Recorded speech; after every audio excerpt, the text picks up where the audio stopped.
Breaking news! The energy at Owings Mills is absolutely electric, and Ravens fans, you're going to want to stick around for this one because what we're seeing in the first days of training camp could define how far this team goes in 2025. There's excitement, there's controversy, and yes, there are already whispers about some players who might surprise everyone this season. But before we move on, make sure you hit that like button if you're a true Ravens fan. It's always amazing to see fans of all ages supporting this team. And if you feel like it, comment, "Go Ravens," because we need that energy right here, right now. Let's dive right in, and we're starting with the talk of the day, Zay Flowers. Every single fan who watched day one of training camp felt that gut-dropping moment when Flowers limped off the field after what looked like a rolled ankle. You could almost hear the collective gasp across Ravens flock nation. The guy turned a simple short pass into a highlight reel touchdown earlier in practice, showing why he's one of Lamar Jackson's most trusted weapons. But then, he was down, and for a moment, it felt like disaster. Luckily, the scare didn't last long. Flowers was back after just a few plays,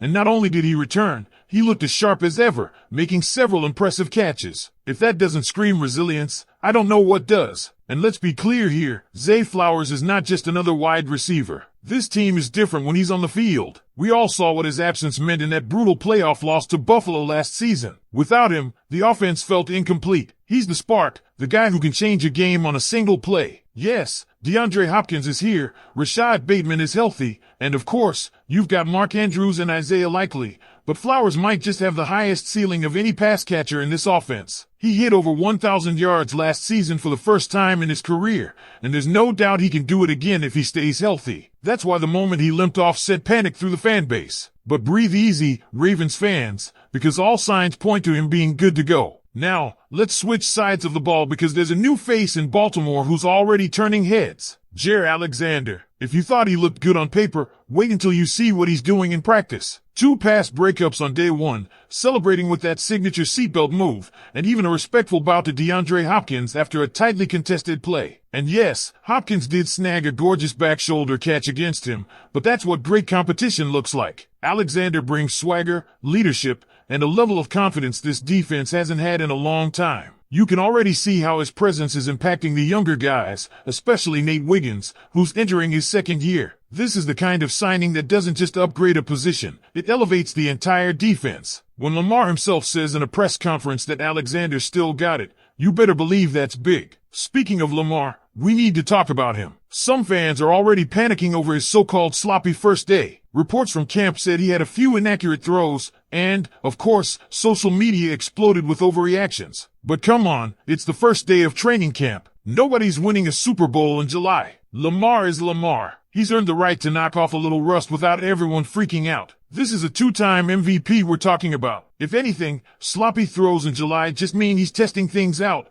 working on timing, and getting comfortable with his weapons. If you're worried, relax. But hey, I want to know, are you concerned, even a little? Or are you fully confident that Lamar will be Lamar when it matters? We also can't ignore the kicking competition, because, believe it or not, it's heating up. Rookie kicker Tyler Loop won a perfect 6 for 6 on day 1, all inside 40 yards. Compare that to John Land, who went 4 for 5, missing his 40-yarder. And here's the kicker, Justin Tucker has reportedly been struggling from all distances. Now, don't panic, Tucker is still Tucker, but it's hard not to be impressed with Loop's start. There's going to be a game this season, maybe even in the playoffs, where everything comes down to a field goal. If Loop keeps this up, the Ravens might have found a reliable second option, which could be huge. Injuries? So far, very minimal. Aside from Flowers' brief scare, the only notable absence was linebacker Jake Mell, dealing with a non-foot, non-hand injury. Harbaugh expects him back within a week, but here's where things get interesting. This injury could impact the final roster decisions at inside linebacker. Right now, 3 spots are locked: Roquan Smith, Trenton Simpson, and Teddy Buchanan. That last spot? It's up for grabs, and Mel is battling Chandler Martin and Jay Higgins. Missing even a week of camp could give Martin the edge, especially with his athletic upside. But Mel has years of NFL experience and special teams value.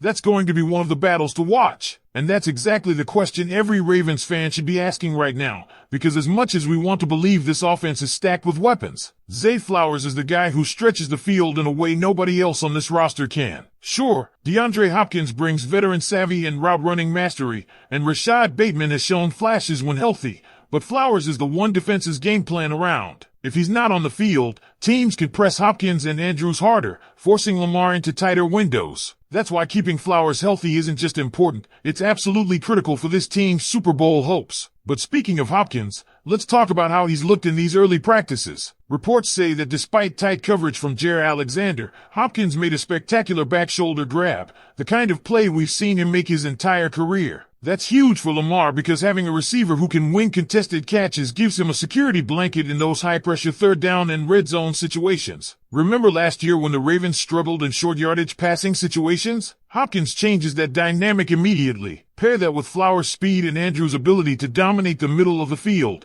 and suddenly, this passing attack could be as dangerous as any in the league, if everyone stays healthy. And here's something else to keep your eye on. Malik Starks, the Ravens' first-round pick, got some early looks in camp, and while it's still too soon to judge, there's a quiet buzz around how quickly he's adjusting to the NFL level. His athleticism and versatility are going to give Mike McDonald, or rather now Zach Orr, plenty of options on defense. That's especially important because with JaMarr Alexander now in the mix, this secondary could shift into something truly special. Imagine a fully healthy Kyle Hamilton, Marcus Williams patrolling deep, Alexander locking down one side, and a young, hungry corner like Nate Wiggins developing under Alexander's mentorship. If the front seven continues to hold up with Roquan Smith and Justin Matabike dominating the middle, this defense has the potential to be top 3 in the league. But let's not ignore the elephant in the room, Lamar Jackson. His sloppy first day is already being overanalyzed to death, but the real question isn't about his accuracy in July. It's about whether this new-look offense will allow Lamar to be at his absolute best when it matters most. Todd Monken's system gave him more freedom last year, and we saw moments where Lamar looked unstoppable, especially in that demolition of the 49ers. But we also saw inconsistency at times,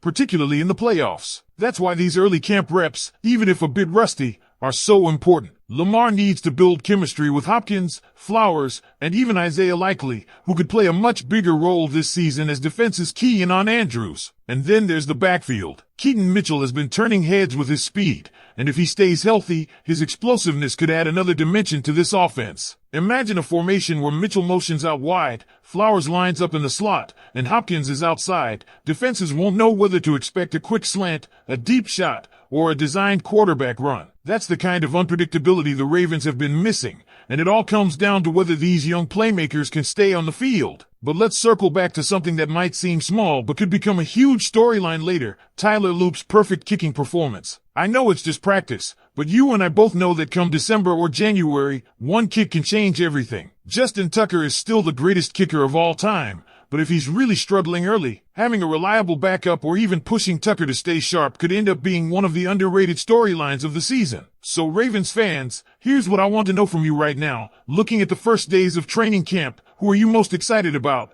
Zay Flowers proving he's ready to take the next step, JaMarr Alexander bringing that swagger to the defense, or Tyler Loop quietly making a name for himself as a reliable kicker? And on the flip side, should we be at all worried about Lamar's slow start? Or is this just preseason noise? Drop your thoughts in the comments, and let's talk about it because the 2025 Ravens might just be the most complete team we've seen in years. But before you go, make sure you hit that like button if you're hyped for this season, subscribe to the channel so you don't miss any updates, and stick around because we've got more training camp breakdowns coming. Check out the next video on the screen for even deeper analysis of how these early camp battles could shape the 53-man roster. Go Ravens!